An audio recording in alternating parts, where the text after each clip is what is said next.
How do, main man? Stephen, just let you watch him a sec while I get my gloves on, guys. Topical one today, I've got my mouth full now. Because it is a little chilly.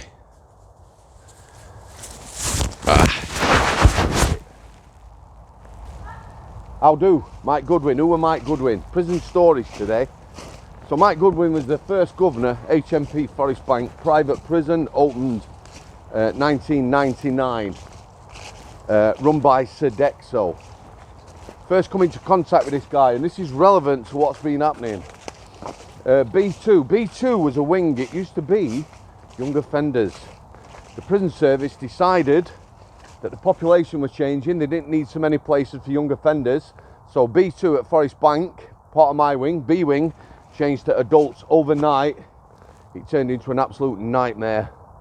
Our manager picked certain individuals, me being one of them, to work on there.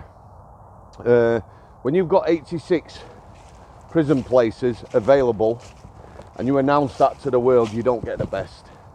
It was rough. We had, I don't know, maybe 20 prisoners on there now capable of kicking it off, rioting, mutiny, whatever you want to call it. I remember that 3 months, not fondly, arse going every day. And don't get me wrong, in the private sector, my arse was going every day anyway, but it was bad. Mike Goodwin, he came onto the wing. He was a short guy, maybe a bit of the old small man syndrome, I don't know. He was a good governor, I did like him. Our first contact, he came on the wing, it did have a bad atmosphere, terrible. He come up to me, give me a round of fucks, yeah, and I mean he did, he give it me. Finger, you know, I'm a prison officer, I've only been in job a short period of time, and he's getting at me about the condition of the wing and the atmosphere, and that he didn't like it. So I took it on the chin, like you do. The end bit of that was, he told me to make a list of prisoners to get shipped out, which I did. There were a dozen names on that list, all very capable lads of a certain age. We're not talking youngsters here, we're talking about heads, well-known people, lifers, people who've been in the system, and they were dangerous. And they were all hard lads. You won't want to fight any one of them, not me, quite definitely. Anyway, one of these lads had come from another wing as a cleaner. The manager on that wing liked him, and he told him that I'd made a list and he was on it. So one night, around bang up time, 8 o'clock, I am confronted by maybe a dozen lads. When I say lads, they were men. And like I've said, you won't want to deal with any one of them on their own, yeah? So there's nowhere to go. I'm on the twos landing, there were 2 landings. A metre wide walkway, they're behind me and in front of me. So this guy confronts me. We've been told that we're on a list. You've put us on a list to get shipped out. Prisoners don't want shipping out. You get settled. It's a nightmare. You have to wait for your property to come in, your money come in. And you don't want to get shipped out anyway. It was an easy jail. It was a private jail, no staff. People like these lads could get away with doing pretty much anything they wanted. What do? Adrenaline. Freeze, fight or flight. I've got no chance of fighting them. I couldn't run, I couldn't go anywhere. Thankfully I didn't freeze, so they said, this list, are we on it? Yeah. What am I going to say? Yeah, you're on it. Why are we on it? Beautiful up here, I'll just show you while I'm talking. Why are we on it? I said, because you're all dangerous fuckers and gobshites. Yes, I said that. I remember saying it.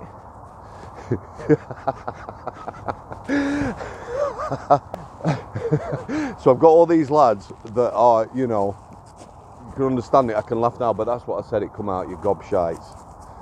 I told them, I says, look, this wing's got a bad atmosphere, the governor come on, he told me to give him 12 names. You lads are on it.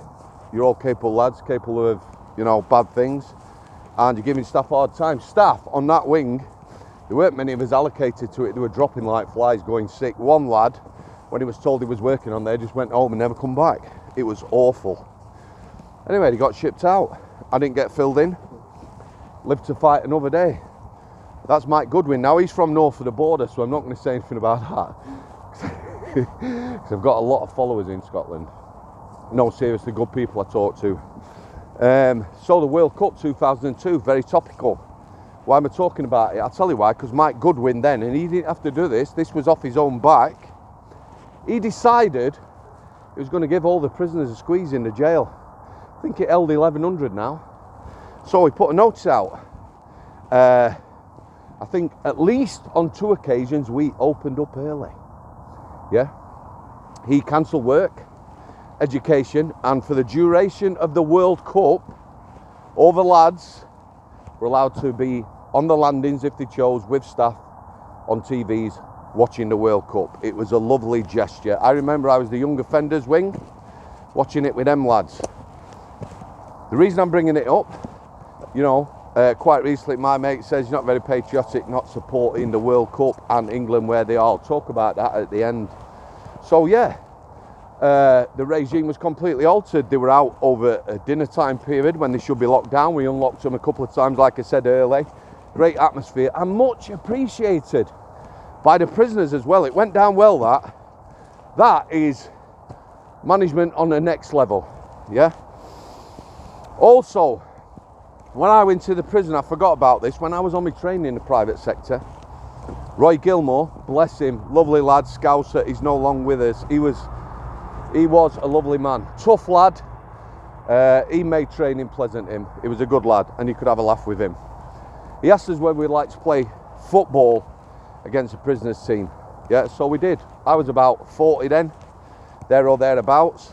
And we played him. We had a manager who lost his shit with us because we got beat. He was like, he was a good player. However, we give our all. Let me tell you now, we got the shit kicked out of us.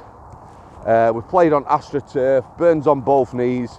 It was fucking tough. They were tough lads. At least 2 of them lads could have been professional footballers. Both, sadly, in on the same charge. One of them killed his best mate, out drunk, punched his best mate, smashed his head on the way to the floor and died. Could have been a professional footballer and killed his best mate. Sad indeed. But there's dynamic security. Those that are new to the channel, I talk about it all the time, staff-prisoner relationships. When I first went in to that jail, I remember first wing I went on, that lad come up to me, "You right, boss, how you going? Are you sore? Good game?" You know, bit of kudos. Couple of lads, "Who's this?" "Oh, one at new staff, plays at football." "Yeah, good lads, he's going to be all right." Dynamic security, staff-prisoner relationships. He started that early. At least a couple of 3 of them lads I got to know really well, and that eases you into the job. They see you as a decent person because of how you treat people and speak.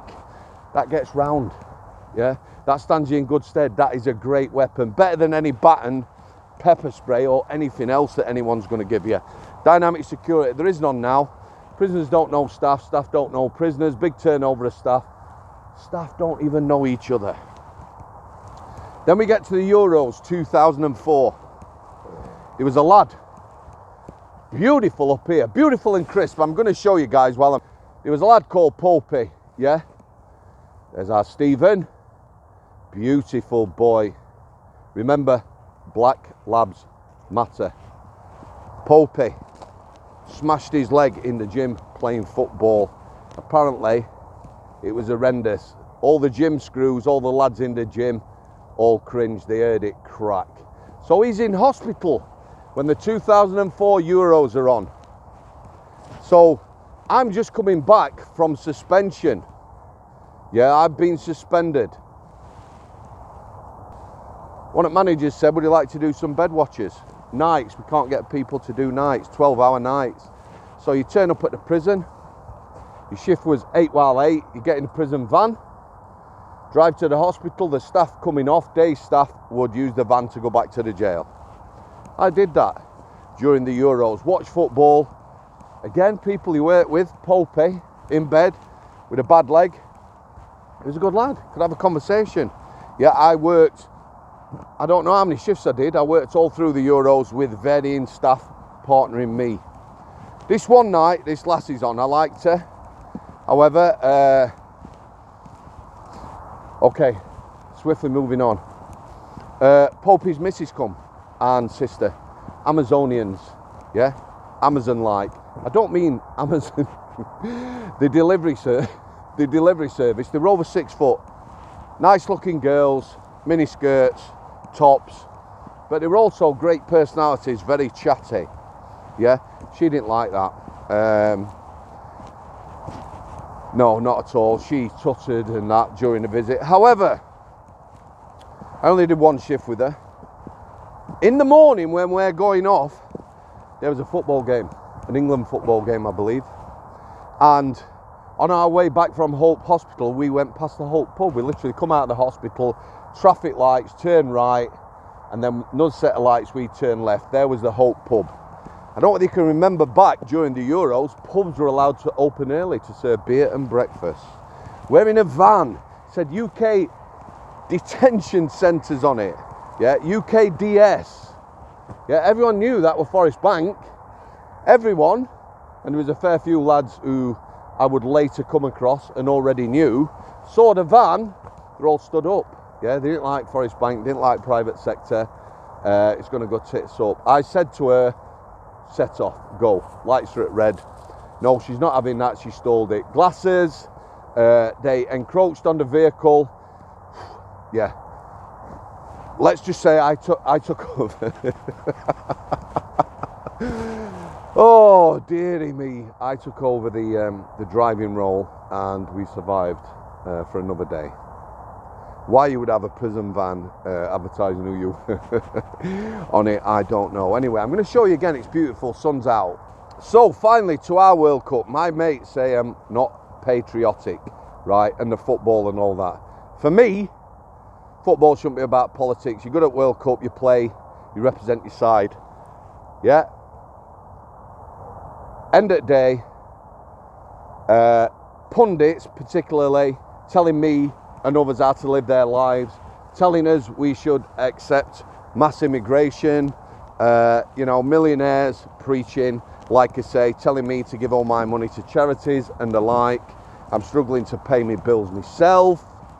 The kneeling, the armbands, and I can't really do a World Cup one without mentioning the Germans and the German team, all with their hands over their mouths making a statement. I hope they kept their mouths shut when they got home as well, because, you know, no doubt the German nation was very disappointed. I'm going to leave it there, guys.